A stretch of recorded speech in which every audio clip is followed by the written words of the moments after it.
নামনি অসমত প্ৰতিহত কৰাটো ৰাস্তা নাই। মানুহবিলাকেতো একেবাৰে বহি ল'লে আমি আঁতৰি দিলো। প্ৰথম নতুনকৈ যাতে ক্ষতি নহয়, দ্বিতীয়তে আমি কষ্ট দি থাকিব লাগিব যাতে নিগাজিকৈ বহি ল'ব নোৱাৰে।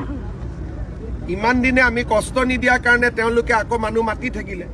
আমাৰ চৰকাৰখনে অলপ কষ্ট দিয়া আৰম্ভ কৰিছে।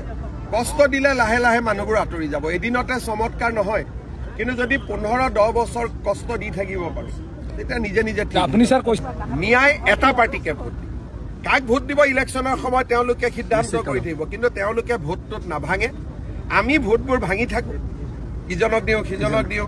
যেনেকে ঘৰত নামঘৰত অলপ অলপ প্ৰসাদ চবকে দিব লাগে, তেনেকে আমিও প্ৰত্যেকটো দলকে একচিন্তা ভোট দি দিওঁ, কিন্তু মিয়াই এক জেগাতে ভোট দিয়ে। আৰু সেইকাৰণে তেওঁলোক ৰাজনৈতিকভাৱে আগবাঢ়ি গৈ আছে।